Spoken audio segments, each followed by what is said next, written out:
देखिए आज की अपनी जो क्लास है वो है राजस्थान की भौतिक स्थिति और विस्तार से संबंधित सारे ऑब्जेक्टिव क्वेश्चन। और इस ऑब्जेक्टिव जितने भी इसके क्वेश्चन है उसमें लगभग हम सारे के सारे जो भी इसके किसी क्वेश्चन से संबंधित अन्य पहलू है उनको भी इसमें पूरा का पूरा बताने की कोशिश करेंगे।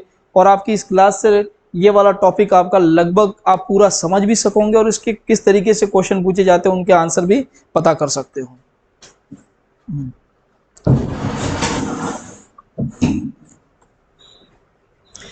चलिए देखिए अब इनके क्वेश्चंस पे चलते हैं।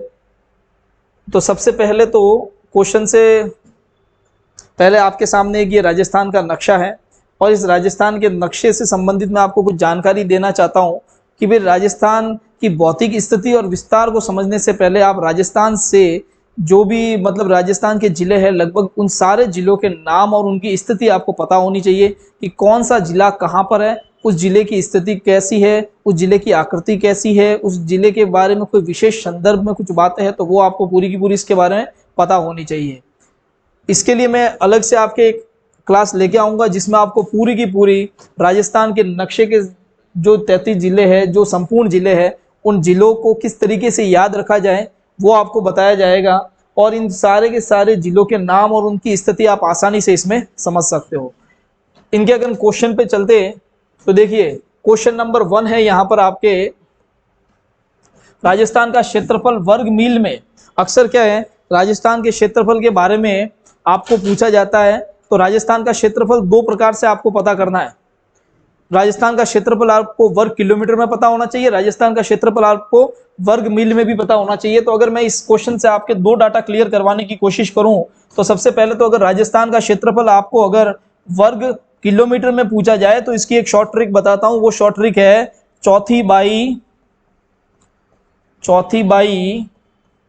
39 वर्ष की। अब यहां पर देखिए इससे आप किस तरीके से राजस्थान के क्षेत्रफल को याद रख सकते हो। चौथी बाई 39 वर्ष की यानी 34 22 39 3,42,239 वर्ग किलोमीटर इसका आंसर। मतलब आप अगर वर्ग किलोमीटर में पूछा जाए तो उसका आंसर ये रहेगा। लेकिन हमको यहाँ इसमें किस में पूछा गया है, वर्ग मील में पूछा गया है। तो वर्ग मील में इसका आंसर है आपके बी। लगभग आपके ये आंसर रहता है 1,32,140 वर्ग मील। अगर राजस्थान का क्षेत्रफल वर्ग मील में पूछा जाए तो देखिए इस तरीके के क्वेश्चन में आपको हड़बड़ाहट नहीं करनी है, दोनों ऑप्शन मिलेंगे आपको, ठीक है। इसमें इस तरीके से कोई क्वेश्चन मिले तो उसमें आपको ये भी आंसर मिल सकता है कि भाई 3,42,239 जैसे ऊपर वाला ऑप्शन है और नीचे वाला 1,32,140 वर्ग मील दिया हुआ है। आपको प्रश्न पूछा गया वर्ग मील में तो आप आंसर इसका वर्ग मील में दोगे तो आंसर क्या होगा 1,32,140 वर्ग मील। चलिए इसके नेक्स्ट क्वेश्चन पे चलते हैं। नेक्स्ट क्वेश्चन इसका देखिएगा, नेक्स्ट क्वेश्चन इसका दिया हुआ है राजस्थान राज्य की पश्चिमी सीमा किस देश से लगती है। अब ये क्वेश्चन बहुत इजी है लेकिन इस क्वेश्चन के आधार पर मैं आपको पूरा अंतर्राष्ट्रीय सीमा के बारे में, राजस्थान की अंतर्राष्ट्रीय सीमा के बारे में पूरी जानकारी देना चाहता हूं। और देखिए राजस्थान की पश्चिमी सीमा किस राज्य किस देश से लगती है तो वो कौन सा देश है, पाकिस्तान है। अगर मैं इसको पूरा आपको डिटेल में बताऊं कि भाई पाकिस्तान से जो सीमा लगती है उस सीमा को, पाकिस्तान से जो सीमा लगती है राजस्थान की उसे अंतर्राष्ट्रीय सीमा कहते हैं। क्योंकि पाकिस्तान एक देश है तो राजस्थान एक राज्य है और राजस्थान राज्य की जब किसी देश से सीमा लग रही है तो उस सीमा को अंतर्राष्ट्रीय सीमा कहते हैं। और यहाँ पर अंतर्राष्ट्रीय सीमा अगर मैं बात करूं पाकिस्तान से तो पाकिस्तान से अंतर्राष्ट्रीय सीमा हमारे यहाँ पर हिंदूमल कोट जो कि गंगानगर में है, हिंदूमल कोट गंगानगर में हिंदूमल कोट है, यहां से अंतर्राष्ट्रीय सीमा की शुरुआत होती है और ये अंतर्राष्ट्रीय सीमा आगे बढ़ती हुई बाड़मेर के शाहगढ़ तक पहुंचती है, शाहगढ़। तो ये आपको ये दो पॉइंट याद होने चाहिए कि भाई अंतर्राष्ट्रीय सीमा जो राजस्थान की है वो कहां से कहां तक शुरू है और कहां से कहां पर खत्म है। तो हिंदूमल कोट से लेके शाहगढ़, शाहगढ़ आपके कहां पर है, बाड़मेर में, और हिंदूमल कोट कहां पर है, आपके गंगानगर में। दूसरा, इस अंतर्राष्ट्रीय सीमा की अगर लंबाई पूछी जाए, अंतर्राष्ट्रीय सीमा की लंबाई है वो आपके 1070 किलोमीटर है। कितनी है, 1070 किलोमीटर। एक और इसमें प्रश्न पूछा जाता है कि हिंदूमल कोट से सागर के बीच में जो अंतर्राष्ट्रीय सीमा है उस अंतर्राष्ट्रीय सीमा में कौन कौन से राजस्थान के जिले अंतर्राष्ट्रीय सीमा बनाते हैं। तो राजस्थान के जिले अंतर्राष्ट्रीय सीमा बनाते हैं यहां पर श्री गंगानगर, दूसरा यहां पर आपके बीकानेर, तीसरा यहां पर आपके जैसलमेर, और चौथा यहां पर आपके बाड़मेर। अब इसमें भी आपको सबसे पहले ये दो प्रश्न इंपोर्टेंट इसमें पूछे जाते हैं कि सबसे ज्यादा अंतरराष्ट्रीय सीमा पर या पाकिस्तान से सबसे ज्यादा सीमा कौन सा जिला बनाता है, तो उसका आंसर रहेगा जैसलमेर। उसका आंसर रहेगा जैसलमेर। नेक्स्ट क्वेश्चन अगर हम देखें तो नेक्स्ट क्वेश्चन आपके सामने है, राजस्थान से ही संबंधित है। पूछा गया राजस्थान की पूर्व से पश्चिम की सीमा का विस्तार कितने किलोमीटर है। तो यहां पर ये देखिएगा राजस्थान की पूर्व से पश्चिम की सीमा का विस्तार आपको पूछा गया है। तो प्रश्न एक है, लेकिन इसी प्रश्न से आपको 4 अन्य प्रश्नों की जानकारी भी होनी चाहिए। राजस्थान की पूर्व से पश्चिम की लंबाई मैं आपको बता रहा हूं, पर उससे पहले आप एक बात ध्यान दीजिए कि जो राजस्थान है वो राजस्थान पतंगाकार की आकृति है, लेकिन यहां पर ये ज्यादा चौड़ा क्या है, मतलब पूर्व से पश्चिम की तरफ क्या है, ज्यादा चौड़ा है, और उत्तर से दक्षिण की तरफ थोड़ा ये कम चौड़ा है। तो आपको दो डाटा एग्जैक्टली अपने दिमाग में रखने हैं, और वो दो डाटा है, एक तो है 826 किलोमीटर और एक याद रखना है 869 किलोमीटर। तो देखिए राजस्थान पूर्व से पश्चिम में ज्यादा फैला हुआ है, यानी राजस्थान की जो सीमा है, राजस्थान अपनी बाहें फैला के जिस तरीके से खड़ा है, तो उसके अगर मैं कहूं पूर्व से पश्चिम की जो सीमा है वो बहुत ज्यादा लंबी है, और उत्तर से दक्षिण की जो सीमा है पूर्व पश्चिम की सीमा की अपेक्षा थोड़ी सी कम है।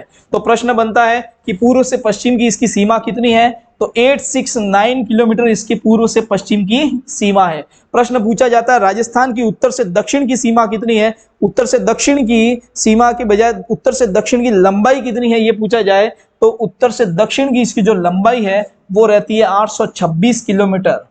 कितनी रहती है, 826 किलोमीटर। अब इसमें एक प्रश्न आपको यह भी पूछा जाता है कि राजस्थान की पूर्व से पश्चिम और उत्तर से दक्षिण की जो सीमा है उनके मध्य अंतर कितना है। तो इनके मध्य का जो अंतर है, इन दोनों को अगर आप माइनस करोगे तो 43 किलोमीटर का प्रश्न बन सकता है। मोस्ट इंपोर्टेंट है ये क्वेश्चन, और ये क्वेश्चन मोस्ट क्यों है, क्योंकि 826 869 आपके डायरेक्ट डाटा दिए हुए, लेकिन अगर आपको पूछा जाए पूर्व से पश्चिम और उत्तर से दक्षिण की जो राजस्थान की जो लंबाई है उसका डिफरेंस कितना है, तो वो डिफरेंस आपके कितना आएगा, 43 किलोमीटर।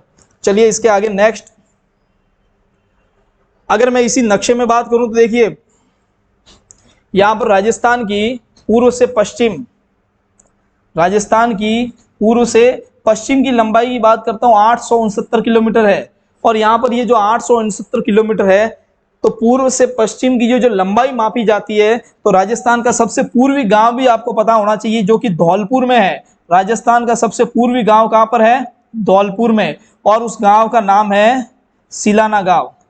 ठीक है, तो सिलाना गांव राजस्थान के सबसे पूर्व में है, धौलपुर में। इसी प्रकार राजस्थान के सबसे उत्तर में जैसलमेर, सबसे पश्चिम में जैसलमेर में गांव है जिसको कहते हैं कटरा गांव। कौन सा गांव है, कटरा गांव। सबसे जो पश्चिम में है वो गांव कौन सा है, कटरा गांव। इसी प्रकार अगर राजस्थान के सबसे उत्तर गांव की बात की जाए और सबसे दक्षिण गांव की बात की जाए और उसी के बीच की लंबाई की बात की जाए कि इन दोनों के बीच की लंबाई कितनी है, तो वो आती है 826 किलोमीटर।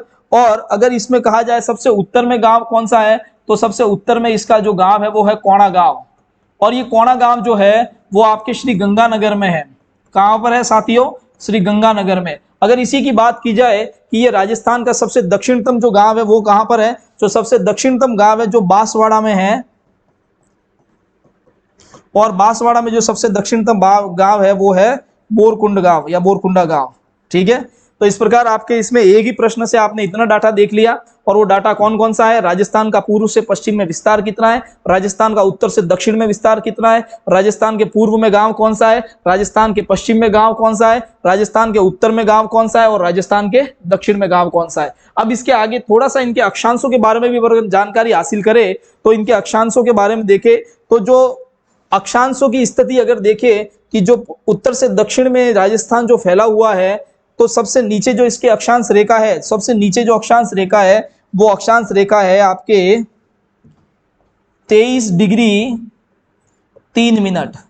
ठीक है, कितनी है, 23 डिग्री 3 मिनट। इस 23 डिग्री 3 मिनट को आप इस तरीके से याद रखिए कि 23 डिग्री 3 मिनट राजस्थान में मुझे जाना है, राजस्थान में मुझे 2-3 कदम चल के जाना है। क्या कहोगे? राजस्थान में मुझे 2-3 कदम चल के जाना है। शुरुआत यहां से करनी है आपको, 2-3 कदम यानी 2-3 यानी 23 डिग्री और फिर 3 मिनट पीछे आपको इसमें रखना है, 23 डिग्री 3 मिनट। अगर इसी को मैं कहूं कि राजस्थान के सबसे उत्तर में गांव जो कोणा गांव है, उसकी जो अक्षांश रेखा है वो अक्षांश रेखा कितनी है, तो इसी को आप थोड़ा सा देखिए, थोड़ा सा इसको घुमाइए और इसी से ट्रिक बनाइए कि भाई जैसे आप यहाँ पर 23 डिग्री 3 मिनट था, तो इस पीछे वाले 3 और जो 0 और 3 लिखा हुआ इसको उल्टा कर दो। इस पीछे वाले 0 और 3 को मैं क्या कर देता हूं, इस पीछे वाले 0 और 3 को उल्टा कर देता, तो ये होता है, हो जाता है 30 डिग्री। कितना हो जाता है?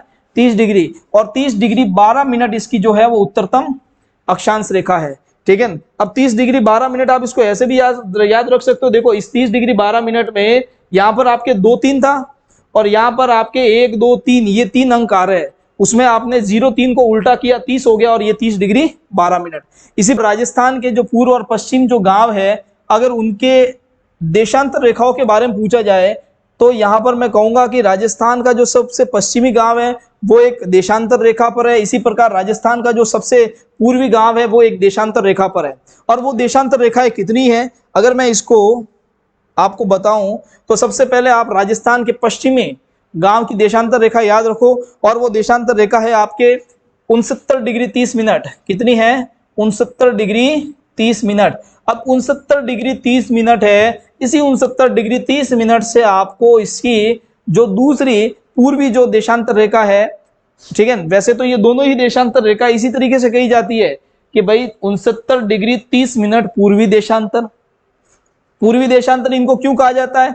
क्योंकि पूरे विश्व में जो देशांतर रेखाएं है उसमें जो 0 डिग्री मानक देशांतर रेखा है उसके पूर्व में अपना राजस्थान है, अपना इंडिया अपने क्या है, इन देशांतर रेखाओं के पूर्व में है। तो इस तरफ जितनी भी देशांतर रेखा आती है उनको पूर्वी देशांतर ही कहा जाता है। आप देखोगे कि 69 डिग्री 30 मिनट देशांतर रेखा है तो इसको बोला जाएगा 69 डिग्री 30 मिनट पूर्वी देशांतर। ये पूर्वी देशांतर इन देशांतर रेखाओं के लिए आ रहा है, राजस्थान के लिए नहीं आ रहा है। आप ऐसे नहीं कहोगे सर 69 डिग्री 30 मिनट ये पश्चिम देशांतर, ये पश्चिम में इसलिए पश्चिम कह दूं, नहीं पश्चिम नहीं कहूंगे इसको आप। 78 डिग्री 78 डिग्री 17 मिनट। अब इसको कैसे याद रखोगे? देखो 6 और 7, तो जब भी आप पूर्व से पश्चिम की तरफ जाओ तो इनके आगे वाले जो अक्षर है उनको उल्टे कर देना है। ठीक है, उल्टा करना है, सॉरी, इसको आगे वाले अक्षर को क्या कर देना है, एक अक्षर को तो आगे बढ़ा देना है, 6 का 7 कर देना है और एक को कम कर देना है। ठीक है, 9 का 8 कर देना है। ठीक है, तो ये आपने क्या ट्रिक लगाई, 6 से 7 हो गया, 9 से 8 हो गया, तो ये आपको 69 से 78 याद रहेगा। इसी प्रकार 23 डिग्री 3 मिनट से 30 डिग्री 12 मिनट याद रहेगा। तो इस प्रकार ये आपके पूर्व से पश्चिम अक्षांश और पूर्व से पश्चिम, उत्तर से दक्षिण जो भी अक्षांश और देशांतर रेखा है उनके बारे में आपको बताया गया। पूर्व से पश्चिम, उत्तर से दक्षिण जो गांव है उनके बारे में बताया गया। उनके बीच पूर्व से पश्चिम जो गांव है उनके बीच की दूरी कितनी है, 689 किलोमीटर वो बताया गया। उत्तर से दक्षिण जो गांव है उसके बीच की दूरी कितनी है, 826 वो जो है वो आपको बताया गया। प्रश्न ये भी पूछा जाता है कि पूर्व से पश्चिम और उत्तर से दक्षिण जो राजस्थान की लंबाई है उसका डिफरेंस कितना है, तो अगर आप इसमें 869 में से 826 को घटाओगे तो 43 किलोमीटर आएगा। ये आपको याद रखना है। ठीक है, ये आपके एक इंपॉर्टेंट डाटा है, इसको आप ध्यान रखोगे। नेक्स्ट देखिए,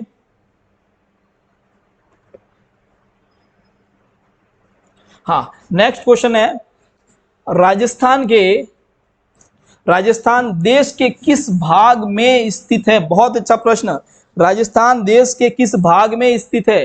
तो राजस्थान को बताना है देश के संदर्भ में ये किस तरफ स्थित है। तो अगर मैं आपको बात कहूं कि राजस्थान देश के किस भाग में स्थित है, तो मेरे सामने ये इंडिया का नक्शा है। तो इस इंडिया के नक्शे में राजस्थान आपको किस तरफ दिखाई देता है, तो देश के संदर्भ में कहा गया है। तो आप क्या करो, इसमें इंडिया को इस तरीके से लाइन खींच के इसके पूर्व पश्चिम को आप लिख दो। इस तरफ कौन सी दिशा होती है, पूर्व, इस तरफ कौन सी होती है, पश्चिम, इस तरफ कौन सी होती है, उत्तर, और इस तरफ कौन सी होती है, दक्षिण। पूर्व पश्चिम उत्तर दक्षिण में आप देखोगे कि राजस्थान की स्थिति कहाँ आ रही है, उत्तर और पश्चिम के बीच में। अब ये राजस्थान की स्थिति जो आ रही है वो आ रही है इंडिया के संदर्भ में या भारत के संदर्भ में। लेकिन इसी को पूछा जाए कि भाई ग्लोब में राजस्थान की स्थिति कहां पर है, ग्लोब में कह रहा हूं, ठीक है ना, अगर ग्लोब में राजस्थान की स्थिति पूछी जाए तो पृथ्वी इस पूरे पृथ्वी के ऊपर जैसे आपको पता है अक्षांश और देशांतर रेखाओं को जो है काल्पनिक रेखाओं को खींचा गया है। अब इसमें आपको पता है कि अगर मैं कहूं अक्षांश रेखा तो एक पृथ्वी के बीचों बीच काल्पनिक रेखा को माना गया जिसको 0 डिग्री अक्षांश रेखा या विषुवत रेखा कहा गया है। अगर इंडिया की या राजस्थान की बात की जाए, मैं इंडिया की बात ही करता हूं, अपने इस इंडिया की बात करता हूं, और ये इंडिया अगर मैं देखूं तो 0 डिग्री देशांतर 0 डिग्री अक्षांश रेखा के ये किस तरफ स्थित है, ऊपर की तरफ स्थित है, ठीक है, इस तरफ ऊपर की तरफ स्थित है। तो इसके ऊपर वाले भाग को कहा जाता है उत्तरी गोलार्ध। क्या कहा जाता है? उत्तरी गोलार्ध। और इस 0 डिग्री जो विषुवत रेखा है इसके नीचे वाले भाग को कहा जाता है दक्षिणी गोलार्ध। इसी प्रकार अगर इसमें काल्पनिक रेखाओं में देशांतर रेखाओं की बात की जाए तो इसमें एक मेन देशांतर रेखा है, ठीक है, जिसको 0 डिग्री देशांतर रेखा कहा जाता है। उसको मैं इस तरीके से इसको बीचों बीच में खींचूं तो 0 डिग्री देशांतर रेखा जो है उसके इस तरफ वाले भाग को पूर्वी गोलार्ध कहते हैं। क्या कहते हैं? पूर्वी गोलार्ध। और इसी प्रकार इसके इस तरफ वाले भाग को कहते हैं पश्चिमी गोलार्ध। तो अब आपको मैं कहूं कि भाई इंडिया या राजस्थान दोनों की स्थिति में पूछो, इंडिया के बारे में भी पूछा जाए या राजस्थान के बारे में भी पूछा जाए कि पृथ्वी के संदर्भ में राजस्थान या इंडिया किस गोलार्ध में स्थित है, राजस्थान या इंडिया, तो आपको ये आंसर देना है कि राजस्थान और इंडिया किस गोलार्ध में स्थित है। देखो इधर तो आपके उत्तरी और इधर कौन सा है? पूर्वी। तो उत्तरी पूर्वी गोलार्ध। अगर गोलार्धों पे प्रश्न पूछा जाए स्थिति के बारे में तो आंसर आएगा आपका उत्तरी पूर्वी गोलार्ध। लेकिन अगर इंडिया के संदर्भ में पूछा जाए तो आपका आंसर आएगा उत्तर पश्चिमी स्थिति आएगी, इसकी आंसर उत्तर पश्चिमी दिशा, ठीक है। ये आपके एक मोस्ट इंपोर्टेंट या एक मेन टॉपिक या फिर एक मेन डाटा है जिसको आपको समझना बहुत ही आवश्यक है। नेक्स्ट देखिए इसका क्वेश्चन। अब यही था आपके प्रश्न, राजस्थान देश के किस हिस्से में स्थित है, तो आंसर क्या आएगा? इसका आंसर इसका आंसर रहेगा और आंसर है उत्तर पश्चिम, इसका आंसर रहेगा, ठीक है। चलिए इसके नेक्स्ट क्वेश्चन पे चलते हैं। नेक्स्ट क्वेश्चन है आपके राजस्थान के दक्षिणतम और उत्तरतम छोर के मध्य अक्षांशीय विस्तार के बारे में प्रश्न पूछा गया है, ठीक है। जो आपके उत्तरतम और दक्षिणतम जो अक्षांश रेखा है उन अक्षांश रेखाओं का डिफरेंस पूछा गया है कि भाई राजस्थान का दो अक्षांश रेखाओं के मध्य कितना विस्तार है, राजस्थान जो अक्षांश रेखाओं के मध्य फैला हुआ है उनके बीच में अंतर कितना है। ये एक मेन इंपोर्टेंट आपको क्वेश्चन पूछा गया है। तो इसी क्वेश्चन को अगर आप आंसर निकालना चाहते हो तो आपको अभी बताया था, जैसे राजस्थान के सबसे उत्तर में जो अक्षांश रेखा है वो कितनी है? 30 डिग्री 12 मिनट। राजस्थान के सबसे दक्षिण में जो आपके अक्षांश रेखा है वो कितनी है? 23 डिग्री 3 मिनट। अगर इनका डिफरेंस निकालोगे तो वो डिफरेंस कितना आता है? वो डिफरेंस आता है 7 डिग्री 9 मिनट। वो कितना आएगा? 7 डिग्री 9 मिनट। अगर मैं राजस्थान के नक्शे को इस तरीके से बनाऊं और मैं कहूं कि इस राजस्थान के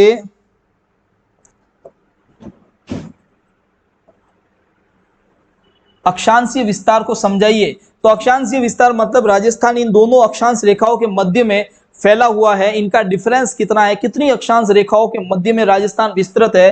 तो यहां पर आपके ये नीचे की जो अक्षांश रेखा है वो है 23 डिग्री 3 मिनट, इसके ऊपर की जो रेखा है वो 30 डिग्री 12 मिनट।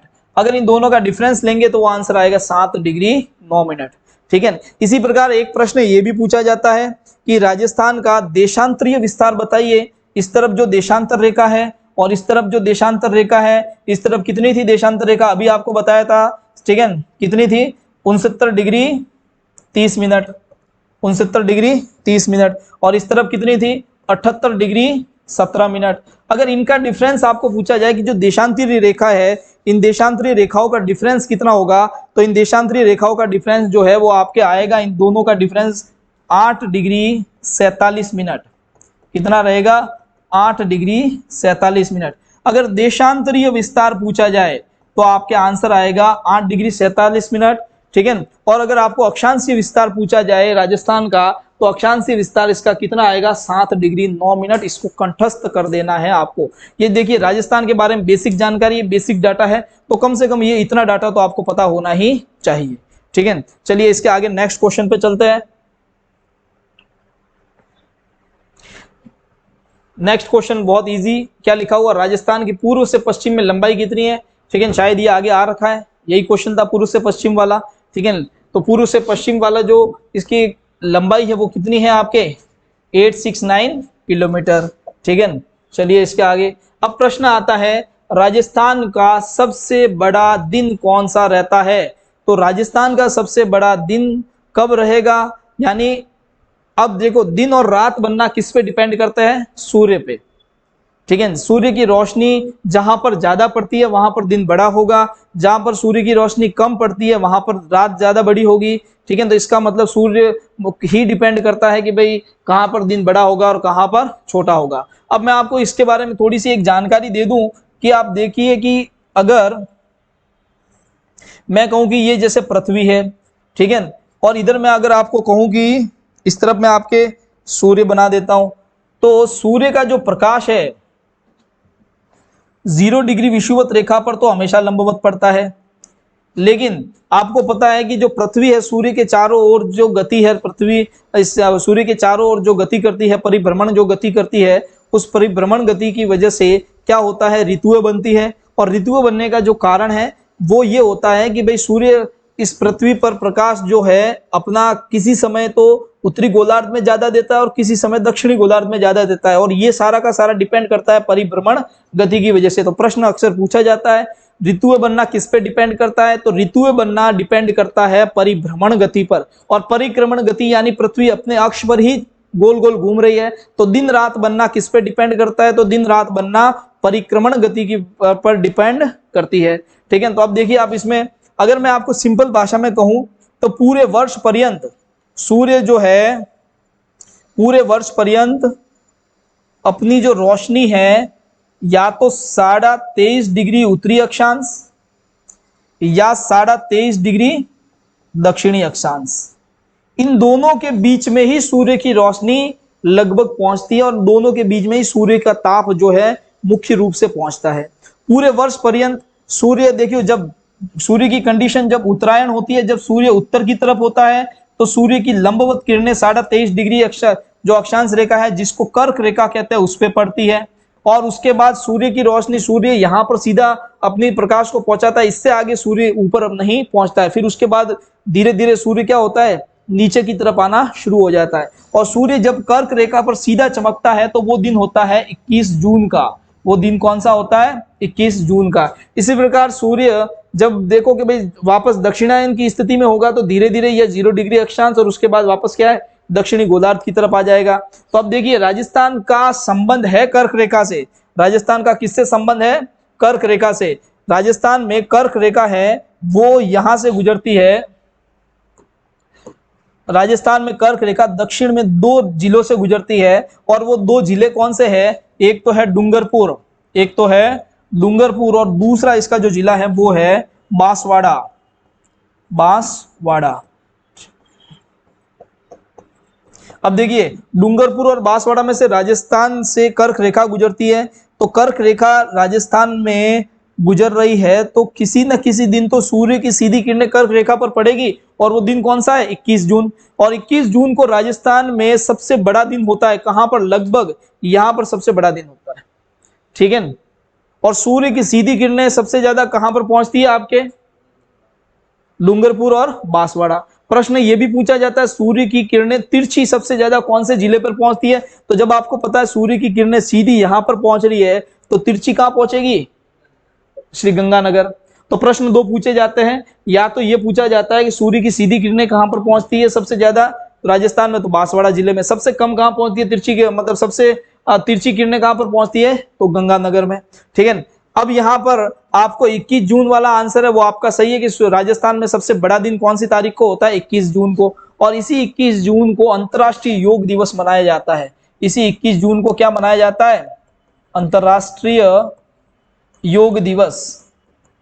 ठीक है, अंतर्राष्ट्रीय योग दिवस कब मनाया जाता है, 21 जून को। इस 21 जून को अंतर्राष्ट्रीय योग दिवस मनाया जाता है, और ये शुरुआत भी इंडिया ने की थी। राजस्थान में सबसे पहले अंतर्राष्ट्रीय योग दिवस जो मनाया गया था वो अजमेर में मनाया गया था। आयोजन जो किया गया था अंतर्राष्ट्रीय योग दिवस का वो कहां पर शुभारंभ किया गया था, इसका अजमेर में किया गया था। अगर इंडिया की बात की जाए तो अंतर्राष्ट्रीय योग दिवस की जो शुरुआत थी वो आयोजन था, शुभारंभ था, वो सबसे पहले रांची में किया गया था, झारखंड। शुभारंभ कहाँ किया था? झारखंड, रांची। ठीक है, ये दो डाटा भी आप एक्स्ट्रा इसमें याद रख सकते हो। एक और इसमें डाटा ये भी याद रख सकते हो, कर्क रेखा के बारे में अगर बात कर रहे हैं तो कर्क रेखा की राजस्थान में लंबाई कितनी है? तो कर्क रेखा की राजस्थान में लंबाई है 26 किलोमीटर।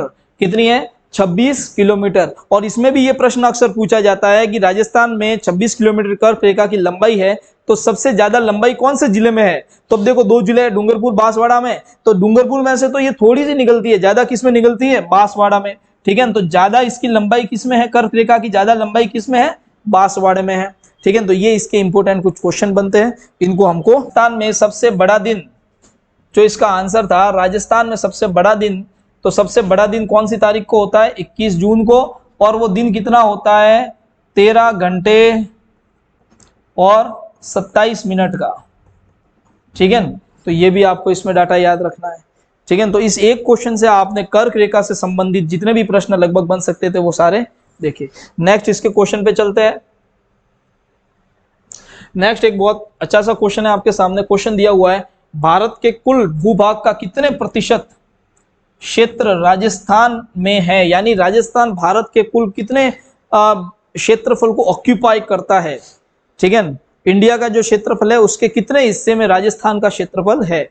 अब इसका परसेंटेज निकालने के लिए ऐसे निकाला जाता है कि भाई जो इंडिया का क्षेत्रफल है, ठीक है, उस क्षेत्रफल के ऊपर राजस्थान का क्षेत्रफल रख दो और उसका परसेंटेज निकाल दो, तो आपको आंसर मिल जाएगा। और ये जो आंसर होता है वो रहेगा आपके 10.11%। कितना रहेगा?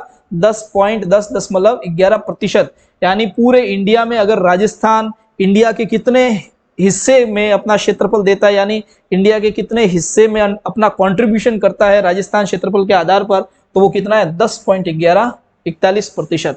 अब राजस्थान की अगर बात करें तो क्षेत्रफल की दृष्टि से राजस्थान पूरे इंडिया में फर्स्ट है। अगर यही राजस्थान की अपन बात करें तो ये क्या है? फर्स्ट है, किसमें? क्षेत्रफल में। ठीक है ना, क्षेत्रफल आपको बता दिया था, राजस्थान के क्षेत्रफल के बारे में बताया था। एक तो राजस्थान का क्षेत्रफल आपको वर्ग मील में पता होना चाहिए, एक राजस्थान का क्षेत्रफल आपको वर्ग किलोमीटर में पता होना चाहिए। ओके, चलिए अब आगे यहां पर मेन इंपोर्टेंट एक क्वेश्चन, बहुत अच्छा क्वेश्चन दिया हुआ है, राजस्थान के संलग्न जिले कौन से हैं?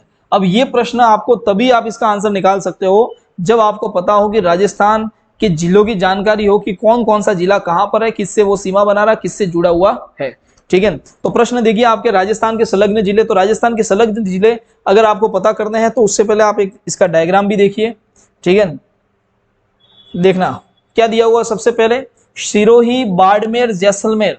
संलग्न का मतलब क्या? ये तीनों जिले एक दूसरे से जुड़े हुए हैं या फिर ये किसी तरीके से एक साथ जुड़े हुए, कोई बीच में तो दूसरा जिला नहीं है, इस तरीके से ये पूछा गया है। तो राजस्थान के संलग्न जिले कौन से हैं? तो पहला है सिरोही, बाड़मेर, जैसलमेर। अगर मैं यहां पर देखूं तो देखिए, राजस्थान के जिले की मैं बात करूं तो यहां पर ये तो है आपके सिरोही, ये तो है सिरोही। ठीक है, ये है आपके बाड़मेर, और ये कौन सा है? जैसलमेर। सॉरी, ये वाला जो जिला है वो सिरोही नहीं, वो जालोर है, सॉरी। ये वाला जो जिला है वो आपके है सिरोही, और इस सिरोही के ऊपर जो आता है वो है आपके जालोर। ठीक है, तो सिरोही, जालोर, बाड़मेर, जैसलमेर। और ये वाला जो जिला है वो आपके है जोधपुर, और इसके ऊपर का ये जो जिला है वो आपके है बीकानेर। ये वाला जो जिला है वो श्री गंगानगर। ये वाला जिला है वो है आपके हनुमानगढ़। ये वाला जिला है वो आपके नागौर। ये वाला जिला है आपके चूरू, ये वाला जिला चूरू। और ये वाला जो जिला है वो है आपके पाली। ठीक है, ये वाला जिला है वो है आपके अजमेर। ये वाला जिला है वो आपके है जयपुर। ये वाला जिला है अजमेर के नीचे वो है आपके टोंक। ठीक है, ये वाला जो जिला है वो है आपके राजसमंद। तो देखिए, एक बार इतने आपके जिले काफी है, आपके जो प्रश्न दिया हुआ उसके अकॉर्डिंग आपने ये जिले आपने देखे। पहला प्रश्न मतलब पहला ऑप्शन जो था वो क्या था आपके, पहला ऑप्शन था सिरोही, बाड़मेर, जालोर। तो देखो सिरोही यहाँ पर है, फिर बाड़मेर और जालोर तो दोनों ऊपर है, बीच में कौन सा जिला आ गया, जालोर, तो ये संलग्न नहीं है। ठीक है, ये आपका पहला आंसर इसमें नहीं रहेगा। ठीक है,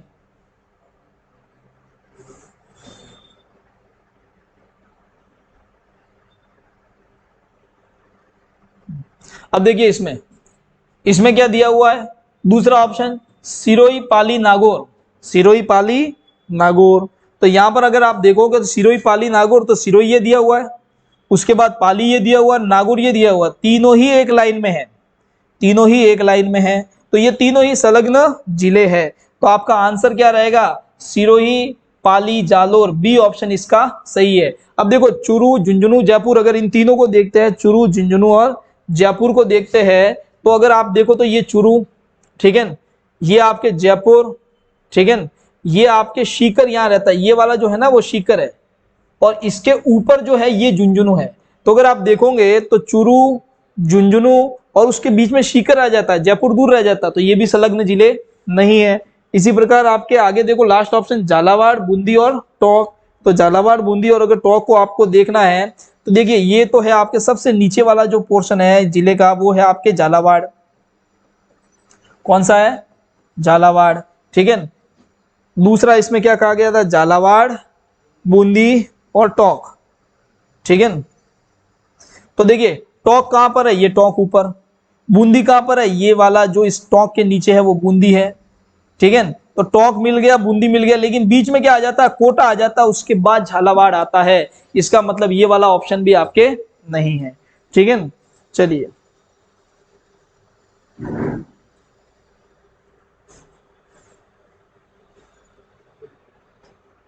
ओके। प्रसिद्ध बटाड़ू का कुआं राजस्थान के किस जिले में स्थित है, तो इसका आंसर क्या है आपके बाड़मेर। बटाड़ू का कुआं कहां पर है, बाड़मेर में। ठीक है, चलिए नेक्स्ट, इसमें नेक्स्ट दिया हुआ कर्क रेखा किस जिले से गुजरती है, तो किस जिले से गुजरती है, उससे पहले आपको मैंने बता दिया कि कर्क रेखा के बारे में पूरी जानकारी दे दी थी कि ये जो कर्क रेखा है वो कहां से गुजरती है, डूंगरपुर और बांसवाड़ा से। डूंगरपुर बांसवाड़ा में भी किससे ज्यादा गुजरती है, ये बांसवाड़ा में ज्यादा है। इसकी राजस्थान में कितनी लंबाई दे रखी है, राजस्थान में इसकी टोटल जो लंबाई है वो है 26 किलोमीटर। कितनी है, ठीक है, 26 किलोमीटर। ठीक है, नेक्स्ट क्वेश्चन है अपना, राजस्थान का वह जिला कौन सा है, राजस्थान का वह जिला कौन सा है। नेक्स्ट क्वेश्चन दिया हुआ है, राजस्थान का वह जिला कौन सा है जिसकी अंतरराष्ट्रीय सीमा एवं राष्ट्रीय सीमा दोनों है। तो अब यहाँ पर ये एक बहुत ही इंपॉर्टेंट क्वेश्चन आपके आ गया कि अंतरराष्ट्रीय सीमा और राष्ट्रीय सीमा, यानी राष्ट्रीय की जगह राज्य आएगा यहाँ पे, अंतरराष्ट्रीय और राज्य सीमा।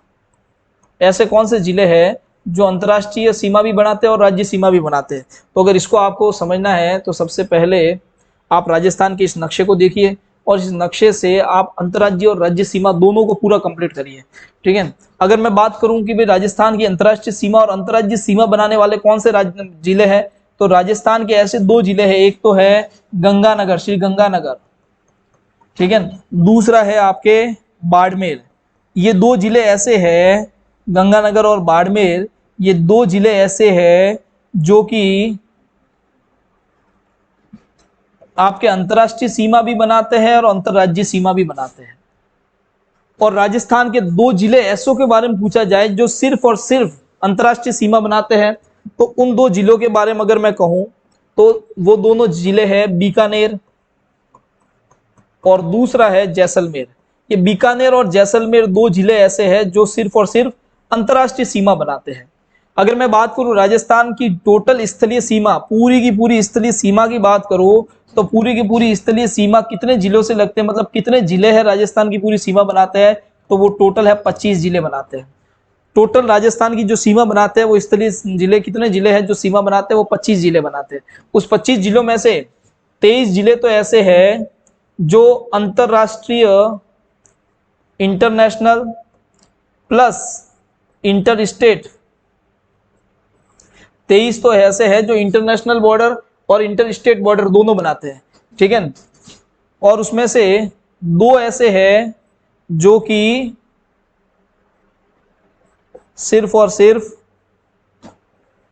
इंटरनेशनल बॉर्डर बनाते हैं। दो ऐसे हैं जो सिर्फ और सिर्फ इंटरनेशनल बॉर्डर बनाते हैं, ठीक है।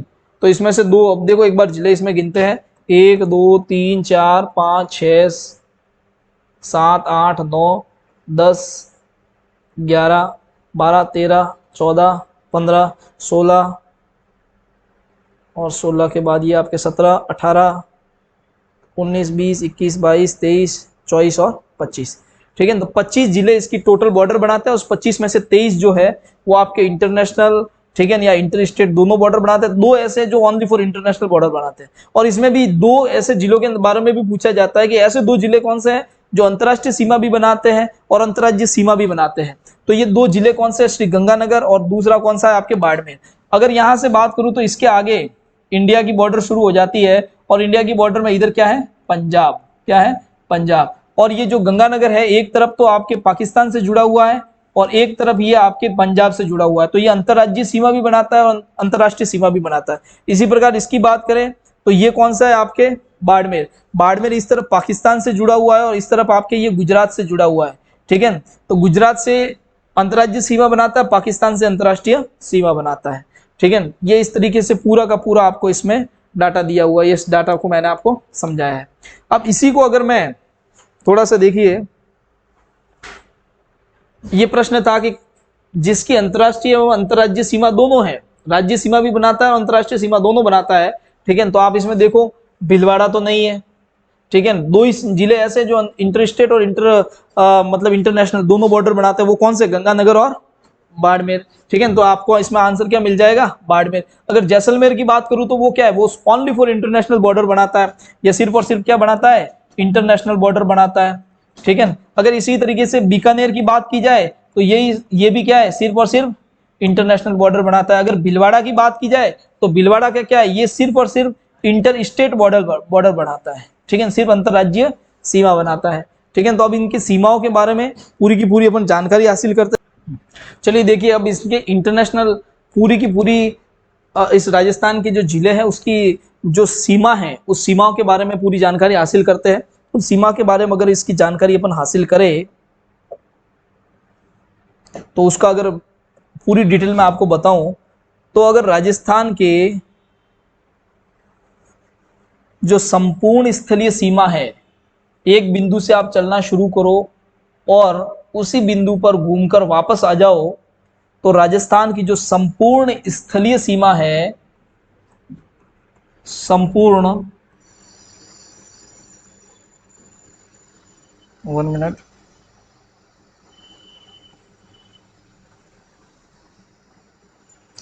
जो संपूर्ण है स्थलीय सीमा, ठीक है, राजस्थान की जो संपूर्ण स्थलीय सीमा है, तो राजस्थान की संपूर्ण स्थलीय सीमा के अगर मैं बात करूं तो राजस्थान की संपूर्ण स्थलीय सीमा आपके 5,920 किलोमीटर है।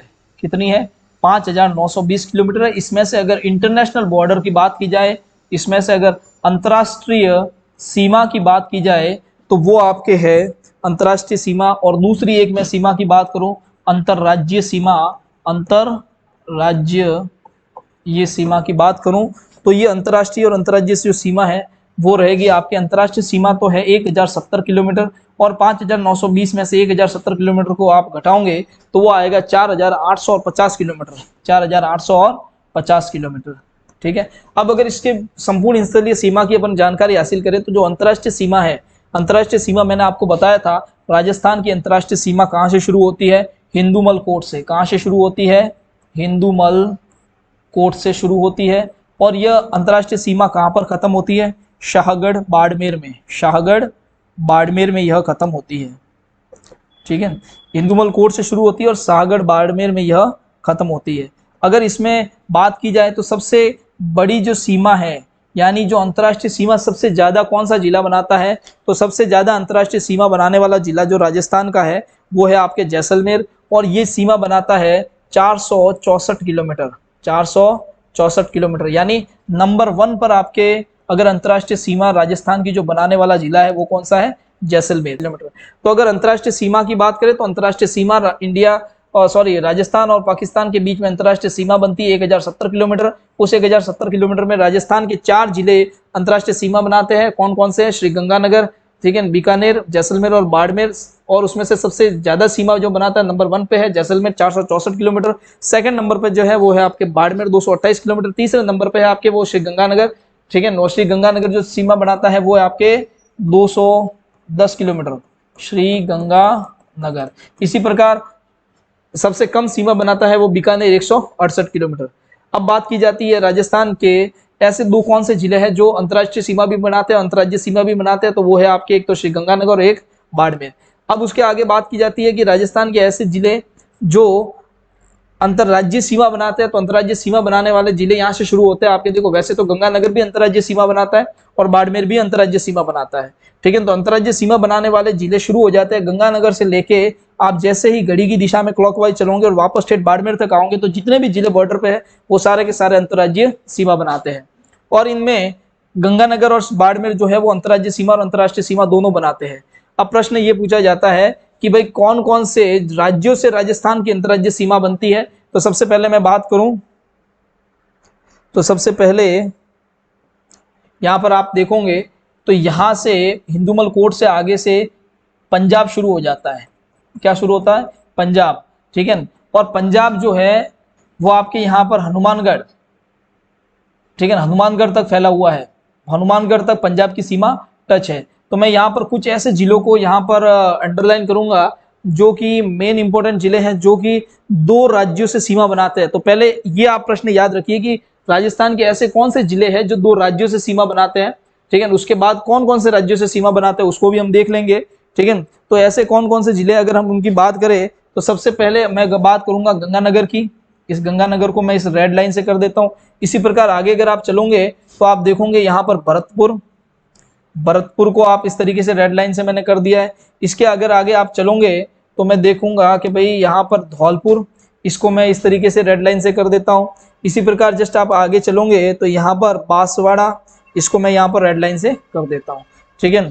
तो अगर यहाँ पर आप देखोगे भाई सबसे पहले मैंने कहा धौलपुर, सॉरी सबसे पहले मैंने कहा भाई हनुमानगढ़। तो हनुमानगढ़ एक ऐसा है जिला, हनुमानगढ़ जिला जो है वो इधर पंजाब से लगता है और इधर आपके हरियाणा है। आप भरतपुर को देखोगे तो भरतपुर का कुछ हिस्सा हरियाणा से लगता है, कुछ हिस्सा यूपी से लगता है।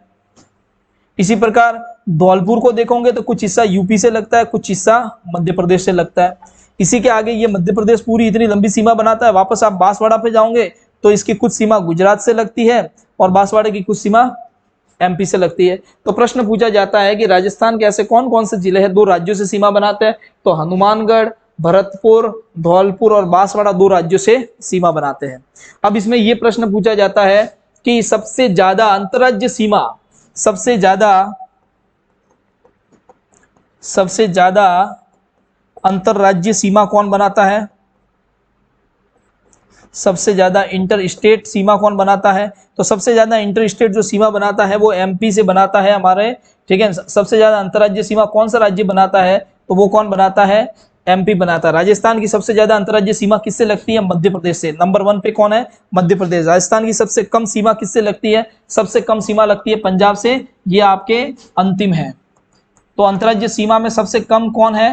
पंजाब। और सबसे प्रथम स्थान पर कौन है? एमपी। एमपी से कितनी सीमा अंतरराज्य सीमा लगती है? 1600 किलोमीटर, ठीक है। एमपी से कितनी सीमा लगती है? 1600 किलोमीटर। इसी प्रकार अगर आपको पूछा जाए पंजाब से तो पंजाब से कितनी सीमा लगती है? मात्र 89 किलोमीटर, 89 किलोमीटर। ओके, ये इंपोर्टेंट कुछ डाटा है। प्रश्न पूछा जाता है कि भाई पंजाब से कितने राज्यों की सीमा लगती है। तो यहाँ देख लो हनुमानगढ़ और श्रीगंगानगर। और पंजाब से कितने राज्यों की सीमा लगती है? 2 राज्यों की। हरियाणा से कितने राज्यों की सीमा लगती है? तो देखो हनुमानगढ़, ठीक है, यहाँ पर चूरू, फिर आपके यहाँ पर आपके झुंझुनू, ये आपके सीकर, ठीक है। इस यहाँ पर आपके जयपुर, यहाँ पर आपके अलवर और ये भरतपुर। 1 2 3 4 5 6 और 7। हरियाणा से कितने जिले लगते हैं? 7 जिले लगते हैं। यूपी से कितने जिले लगते हैं? मात्र 2 जिले यूपी से लगते हैं। इसी प्रकार एमपी से कितने जिले लगते हैं? तो ये सारे गिनोगे तो एमपी से लगभग 10 जिले लगते हैं। इसी प्रकार अगर आप गुजरात से देखोगे तो 1 2 3 4 5 और 6। गुजरात से कितने जिले लगते हैं? 6 जिले लगते हैं। तो इस तरीके से आपको पूरी की पूरी जो स्थलीय सीमा है राजस्थान की उसके बारे में जानकारी होनी चाहिए। ये कि भाई कौन कौन से जिले दो दो राज्यों से सीमा बनाते हैं, कौन कौन से ऐसे जिले हैं जो अंतर्राष्ट्रीय सीमा भी बनाते हैं और अंतर्राज्यीय सीमा भी बनाते हैं, ये पूरी आपको जानकारी है पता होनी चाहिए। चलिए नेक्स्ट इसके क्वेश्चन पे चलते हैं। नेक्स्ट क्वेश्चन दिया हुआ है, राजस्थान का वह जिला कौन सा है जिसकी अंतर्राष्ट्रीय एवं अंतर्राज्यीय सीमा दोनों है। चलो यही प्रश्न था, ठीक है, जो हमने आगे किया था। प्रश्न नेक्स्ट ये है, राजस्थान के किस जिले में सूर्य की किरणें तिरछापन सर्वाधिक होता है। तो मैंने आपको बताया था कि राजस्थान में सबसे ज्यादा जो है सीधी किरणें पड़ती है वो बांसवाड़ा में पड़ती है और सबसे तिरछी किरणें पड़ती है वो श्रीगंगानगर में पड़ती है। आंसर इसका रहेगा श्रीगंगानगर। चलिए नेक्स्ट है, राजस्थान के वे जिले जो एक राज्य से 2 बार सीमा बनाते हैं। तो राजस्थान के ऐसे कौन से जिले हैं जो एक राज्य से 2 बार सीमा बनाते हैं, ठीक है। तो अगर इसको हम देखें नक्शे में तो यहां पर आप देखोगे एक तो कोटा ऐसा है, आप ध्यान से देखना इसको। एक तो ये जैसे आप देख रहे हो कोटा, तो कोटा यहां पर ये कोटा है। इस तरफ आपको बता दिया मैंने एमपी है, मध्य प्रदेश। तो कोटा देखो आपके इधर मध्य प्रदेश से भी जो मतलब इधर से भी मध्य प्रदेश की सीमा लग रही है और इधर से भी इसकी मध्य प्रदेश से सीमा लग रही है। तो कोटा एक ऐसा राज्य है जिसकी ऐसा जिला है जिसकी मतलब एक ही राज्य से 2 बार सीमा लगती है। इस प्रकार दूसरा देखो आप चित्तौड़गढ़, दूसरा देखेंगे हम चित्तौड़गढ़। तो चित्तौड़गढ़ देखिए, चित्तौड़गढ़ वैसे क्या है विखंडित जिला है। तो एक बार इसकी सीमा बन गई एमपी से और दूसरी बार इसका टुकड़ा ये यहाँ पे है, इसकी भी सीमा बन जाती है एमपी से। तो ऐसे राजस्थान के कितने जिले हैं जिनकी एक राज्य से 2 बार सीमा बनती है। तो एक राज्य से 2 बार सीमा बनने वाले कौन से हैं आपके जिले, वो जिले हैं आपके चित्तौड़गढ़ और कोटा। ये आपका इसमें आंसर रहेगा। चलिए अब देखिए इसमें विखंडित जिलों के बारे में भी थोड़ी सी मैं बात कर दूं। तो राजस्थान के 2 जिलों के बारे में आपने पता किया कि ऐसे 2 जिले थे जो एक राज्य से 2 बार सीमा बनाते हैं। अब राजस्थान के ऐसे 2 जिलों के बारे में बता रहा हूं जो कि विखंडित जिले हैं। तो राजस्थान का एक तो विखंडित जिला जो है, विखंडित जिलों की बात की जा रही है, विखंडित जिले। तो एक तो राजस्थान का जो विखंडित जिला है वो है चित्तौड़गढ़। चित्तौड़गढ़, इस चित्तौड़गढ़ को विखंडित कौन करता है, यानी इस चित्तौड़गढ़ के बीच में चित्तौड़गढ़ को 2 भागों में कौन बांटता है। तो 2 भागों में बांटने वाला कौन है यहाँ पर, भीलवाड़ा, ठीक है। भीलवाड़ा से ये 2 भागों में बटा हुआ, ये है भीलवाड़ा, ठीक है। ये आपके चित्तौड़ है और ये भीलवाड़ा की सीमा यहाँ पे टच हो रही है। इसी प्रकार दूसरा राजस्थान का विखंडित जो जिला है वो है आपके अजमेर। अगर मैं यहाँ पर देखूं अजमेर को, तो अजमेर का एक हिस्सा यहाँ पे है और दूसरा इसका पार्ट यहाँ पे है। तो ये यहाँ पर इसके बीच में राजसमंद, अगर प्रश्न पूछा जाए कि राजस्थान का दूसरा विखंडित जिला कौन सा है, तो दूसरा विखंडित जिला राजस्थान का है अजमेर। और अजमेर को विखंडित कौन करता है, राजसमंद करता है, राजसमंद करता है। प्रश्न एक राजसमंद पे एक संबंधित प्रश्न ये भी बनता है कि राजस्थान का ऐसा कौन सा जिला है जिसका नाम उसके जिला मुख्यालय पर नहीं है। तो वो कौन सा है, राजसमंद। राजसमंद का नाम जिला मुख्यालय पर नहीं है। जैसे अगर आप देखो तो जयपुर का जिला मुख्यालय का जो है उसको जयपुरी कहा जाता है, पाली का जो जिला मुख्यालय उसको पाली कहा जाता है, जैसलमेर का जिला मुख्यालय उसको जैसलमेरी कहा जाता है। इसी प्रकार जो आपके राजसमंद है उसका जिला मुख्यालय का नाम दूसरा है और राजसमंद जो है उसका नाम जिले का दूसरा है, ठीक है। राजसमंद के जिला मुख्यालय का नाम शायद राजनगर है, ठीक है। ये थोड़ा डाटा देख लीजिएगा आप। नेक्स्ट देखिए, नेक्स्ट क्वेश्चन है चित्तौड़गढ़ को 2 भागों में कौन बांटता है। तो चित्तौड़गढ़ को 2 भागों में कौन बांटता है, मैंने अभी बताया था। चित्तौड़गढ़ को 2 भागों में कौन बांटता है, भीलवाड़ा, ठीक है। इसी प्रकार पूछा जाए कि अजमेर को 2 भागों में कौन बांटता है। अजमेर एक विखंडित जिला है, उसको 2 भागों में कौन बांटता है, तो इसको 2 भागों में कौन बांटता है, आपके राजसमंद। इसी प्रकार एक मस्त ये आपके इंपोर्टेंट क्वेश्चन दिया हुआ है और बहुत ही अच्छा क्वेश्चन है, सिरोही का प्राचीन नाम क्या है, ठीक है। तो सिरोही का जो प्राचीन नाम इसमें पूछा गया है, तो सिरोही का जो प्राचीन नाम क्या है, इन 4 में से आपको बताना है, ठीक है। तो सिरोही का जो प्राचीन नाम है वो क्या है, आपके चंद्रावती। अब यहाँ पर ये प्रश्न बनता है कि भाई सिरोही का नाम जो प्राचीन है वो है चंद्रावती। तो यहाँ पर इस जाबलीपुर है, जो इस जाबलीपुर का प्राचीन नाम क्या है, ये जाबलीपुर ये किसके लिए नाम था, तो जाबलीपुर जालोर के लिए नाम था। जाबलीपुर किसके लिए नाम था, जालोर के लिए। सूरसेन किसको कहा जाता है, सूरसेन अगर बात की जाए तो राजस्थान का जो पूर्वी भाग है धौलपुर, ठीक है, और भरतपुर का जो हिस्सा है उसको सूरसेन कहा जाता है। यानी धौलपुर वाला भाग जो है, धौलपुर प्लस भरतपुर का जो हिस्सा है इसको कहा जाता है सूरसेन। इसी प्रकार माल लिखा हुआ है तो जो हाड़ौती क्षेत्र है, हाड़ौती, उसी को क्या कहा जाता है, माल प्रदेश कहा जाता है या माल क्षेत्र। अब देखिए आपके कुछ ऐसे ही इंपोर्टेंट और मतलब कुछ प्रश्न पूछे जा सकते हैं जिसमें आपको कहा जा सकता है कि जैसे आपको ये प्रश्न था सिरोही का पुराना नाम क्या है, सिरोही का पुराना नाम चंद्रावती है। इसी प्रकार जालोर का पुराना नाम क्या है, जालोर का पुराना नाम आपके जाबलीपुर है।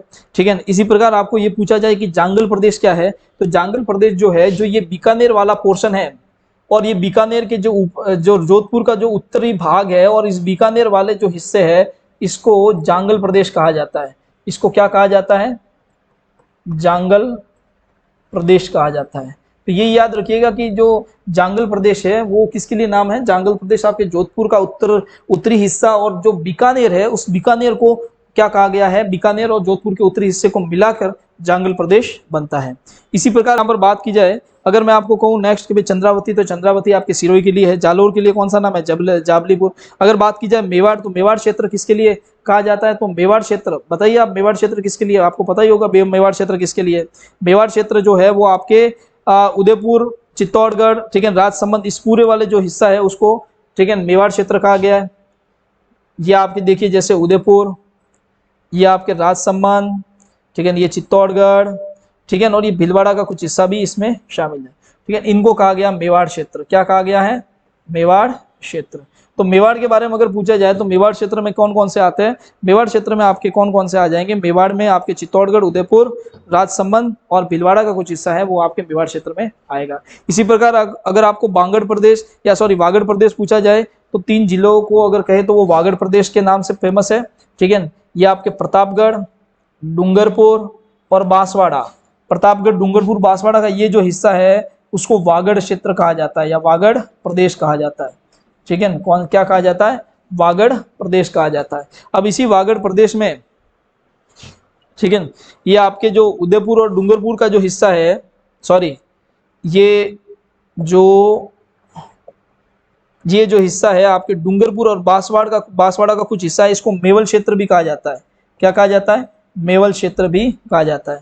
इसी प्रकार मैंने कहा था कि भाई जो पूर्वोत्तर है इसमें आपके भरतपुर और धौलपुर को, इसको सूरसेन क्षेत्र कहा जाता है, सूरसेन क्षेत्र कहा जाता है।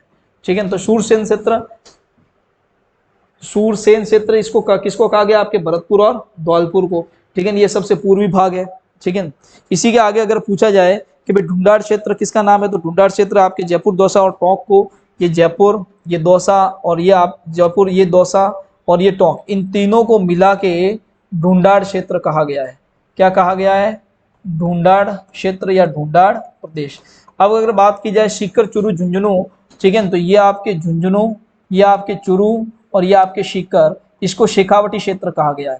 इसको क्या कहा गया है, शेखावटी क्षेत्र कहा गया है। इसी प्रकार आगे मैं बात करूं, जो श्री गंगानगर और हनुमानगढ़ है, श्री गंगानगर और हनुमानगढ़ के जो ऊपर का जो क्षेत्र है इसको योध्या क्षेत्र कहा गया है। योध्या क्षेत्र कहा गया है। जो ये वाला क्षेत्र है कोटा, बूंदी, बारा और झालावाड़, ये वाला जो पूरा क्षेत्र है उस क्षेत्र को क्या कहा गया है, हाड़ौती क्षेत्र कहा गया है। हाड़ौती क्षेत्र कहा गया है।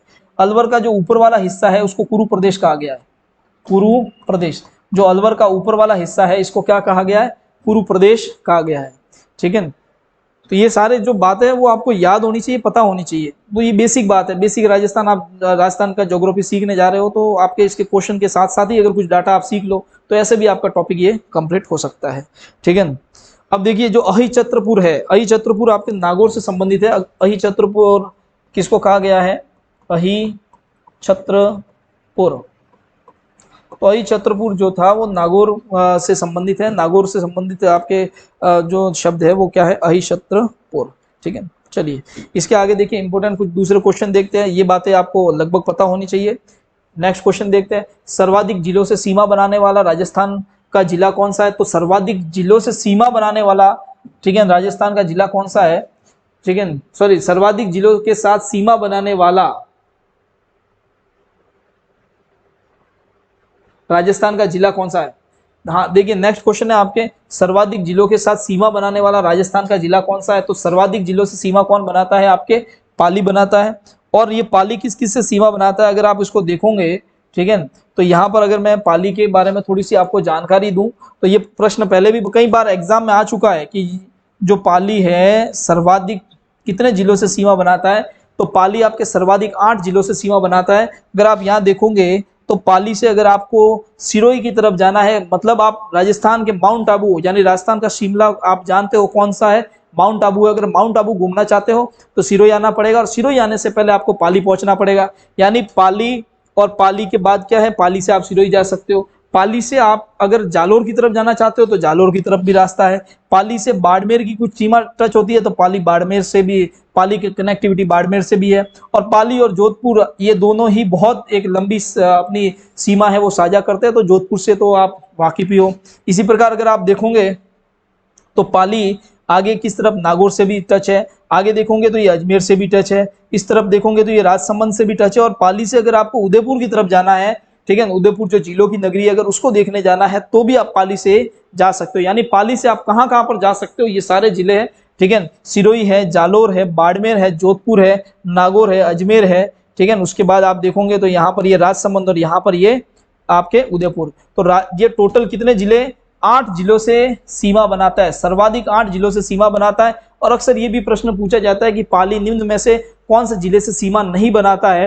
तो इसके लिए आपको देखो एक सिंपल सा बेसिक पैटर्न याद रखना पड़ेगा। सबसे पहले तो ये सिरोही से सीमा बनाता है, इसके बाद जालोर से सीमा बनाता है, इसके बाद बाड़मेर से सीमा बनाता है, इसके बाद जोधपुर से सीमा बनाता है, इसके बाद नागौर से सीमा बनाता है, फिर आपके अजमेर से सीमा बनाता है, फिर आपके राजसमंद से सीमा बनाता है, और फिर ये आपके उदयपुर से सीमा बनाता है, ठीक है। तो ये आप इस तरीके से पूरा याद रखो, BJNA और इसी के साथ RUSJ, ठीक है।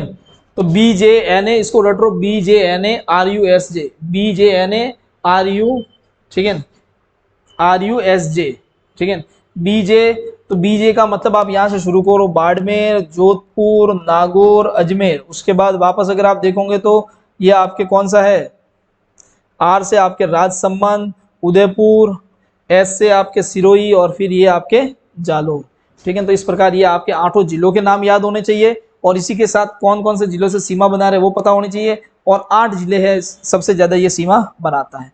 अगर अजमेर की बात की जाए तो अजमेर अगर आपके नागौर की बात की जाए, देखिए इस क्वेश्चन में नागौर भी है, नागौर की बात की जाए तो नागौर सर्वाधिक संभाग मुख्यालयों से सीमा कौन बनाता है, तो सर्वाधिक संभाग मुख्यालयों से सीमा वाला अगर प्रश्न पूछ लिया जाए तो नागौर इसका आंसर होगा। सर्वाधिक संभाग मुख्यालयों से सीमा के बारे में प्रश्न पूछा जाए तो नागौर आंसर होगा। सर्वाधिक जिलों से सीमा के बारे में प्रश्न पूछा जाए तो वो आपके क्या होगा, पाली।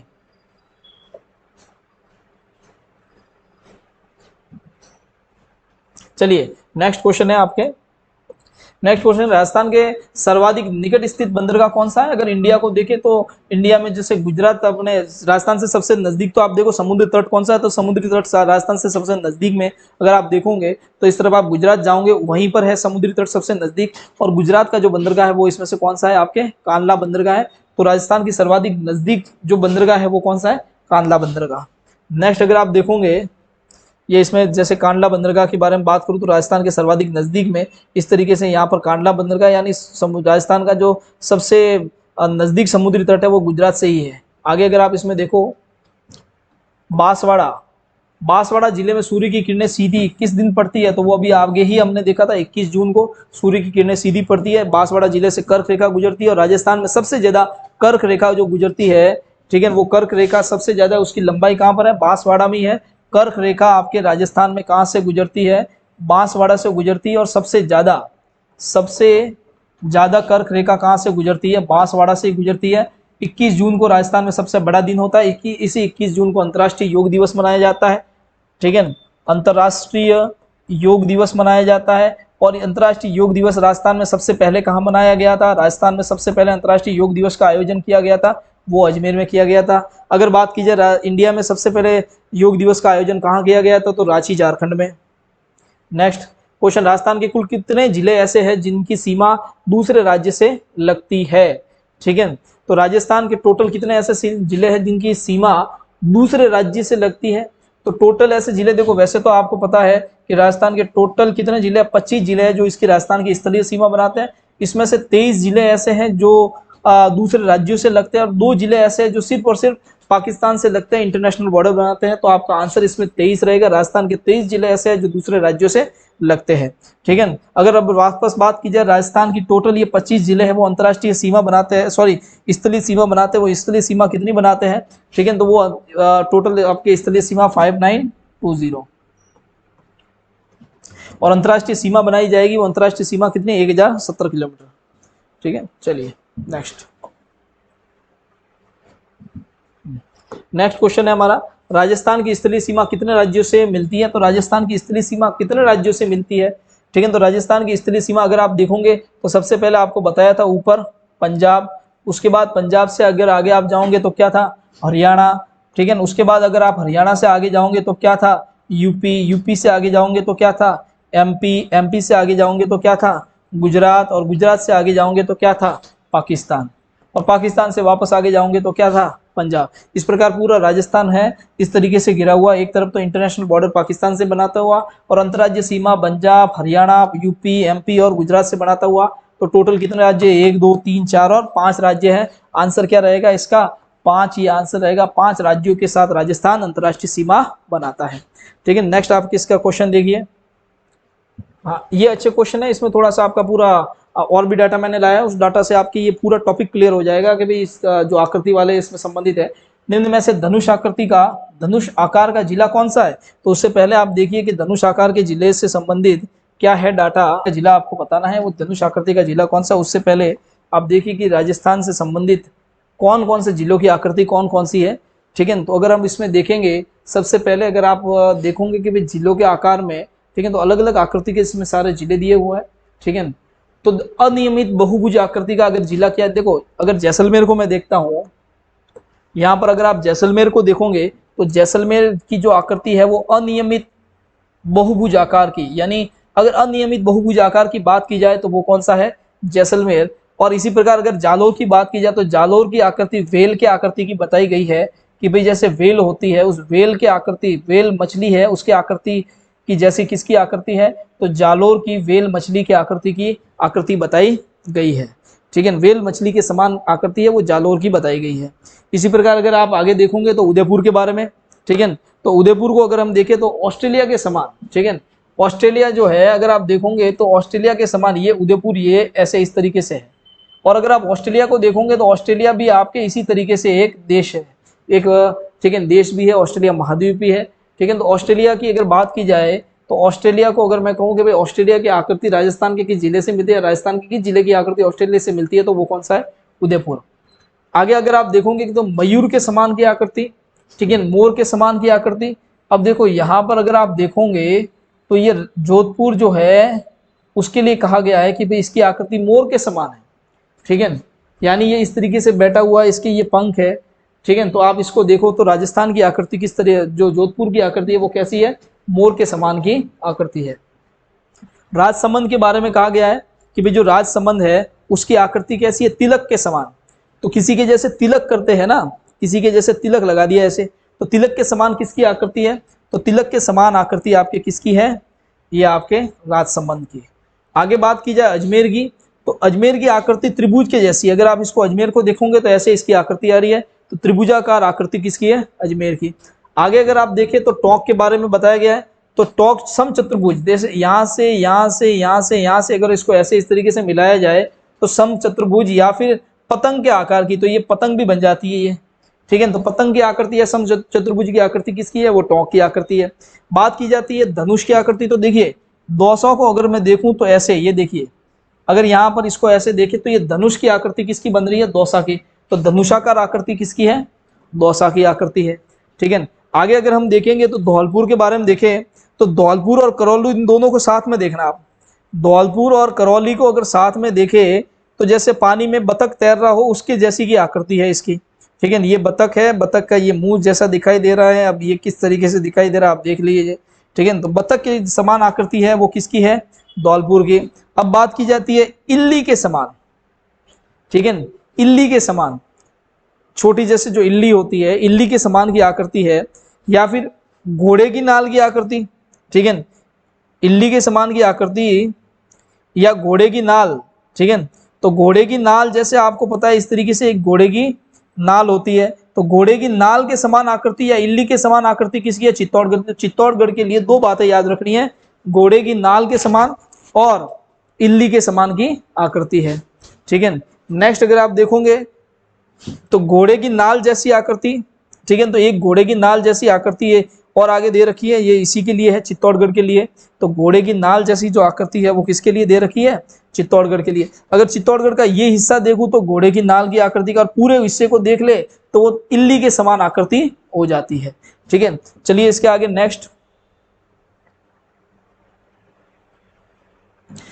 अगर मैं देखूं भरतपुर को, तो गिलहरी के समान, देखिए ये तो स्पष्ट दिखाई दे रही है जैसे गिलहरी बैठी है। आप इसको देखो, गिलहरी बैठी है, जैसे ये गिलहरी ऐसे मुंह करके बैठी है, ये गिलहरी के दोनों हाथ है, और इस तरीके से ये गिलहरी अपने पैर करके बैठी है, और ये गिलहरी की पूंछ है। तो अगर भरतपुर को तो देखोगे तो रियल में ऐसा लग रहा है कि जैसे गिलहरी बैठी है, यानी गिलहरी के समान आकृति किसकी है? आपके भरतपुर की है। तो रियल में अगर कहा जाए कि गिलहरी के समान आकृति किसकी है, तो भरतपुर की है, यानी जैसे सामने दिख रहा है ये गिलहरी बैठी है जैसे, ठीक है। अगर इसके आगे देखिए सीकर की बात करें, तो सीकर को देखो तो प्याले नुमा आकृति, जैसे प्याला है, ठीक है, तो प्याले नुमा आकृति, ये प्याला, या फिर अर्धचंद्राकार, ये दोनों आकृति सीकर से संबंधित है। अर्धचंद्राकार आकृति कहे तो सीकर से, प्याले नुमा आकृति कहे तो सीकर से, घोड़े की नाल की आकृति कहे तो चित्तौड़गढ़ से, ऑस्ट्रेलिया के समान आकृति कही जाए तो, ठीक है, तो ये ऑस्ट्रेलिया के समान आपकी आकृति जो थी वो आपके किसकी थी? उदयपुर की थी, ठीक है। इसके आगे अगर हम देखेंगे तो हनुमानगढ़ की, तो हनुमानगढ़ को एल शेप में भी कहा जाता है। देखो अगर मैं इस हनुमानगढ़ के ऊपर इस तरीके से पेन चलाऊं तो देखो जैसे कोई राजा के लिए कुर्सी हो, आसन हो, वैसे ये बना हुआ है। एल शेप की आकृति हनुमानगढ़ की, और इसी में एल शेप की आकृति और उसके साथ ही कहा जाए कि भाई सोफे की आकृति, तो भी ये इसी के लिए कही जाती है कि कुर्सी के समान आकृति, सोफे के समान आकृति, एल समान आकृति वो किसी है, तो वो सारी की सारी किसकी है? हनुमानगढ़ की। तो ये सारे के सारे प्रश्न इससे आपके कवर हो गए। अगर कुछ भी पूछा जाए तो आप इसमें बता सकते हो। प्रश्न पूछा गया था धनुषाकार आकृति किसकी है, तो धनुषाकार आकृति आपके किसकी थी? इसमें दौसा की, ये इसमें आंसर था। उदयपुर को कहा जाए तो उदयपुर की आकृति कैसी थी? आपके ऑस्ट्रेलिया के समान। कैसी थी? ऑस्ट्रेलिया के समान। भरतपुर की आकृति कही जाए तो ये कैसी थी? आपके गिलहरी के समान। कैसी थी? आपके गिलहरी के समान। और अगर राजसमंद की आकृति कही जाए तो राजसमंद की आकृति कैसी थी? ये ऐसे तिलक के समान। तो राजसमंद की आकृति कैसी थी? तिलक के समान। तो इस एक ही प्रश्न से आपके कई सारे प्रश्न इसमें क्लियर हो रहे हैं। नेक्स्ट अगर आप देखोगे इसमें, हाँ नेक्स्ट क्वेश्चन है वेल के जैसी आकृति किसकी थी? ठीक है, तो देखिए आपको बताया था कि वेल के जैसी आकृति है, तो वेल के जैसी आकृति किसकी दिख रही है आपको? जालोर की। तो प्रश्न यहाँ पर था कि वेल के जैसी आकृति किसकी है, तो वेल के जैसी आकृति आपके इसमें किसकी है? जालोर की। ठीक है, उसके आगे नेक्स्ट अगर एक इसमें शब्द देखे तो और इसमें आया है, जैसे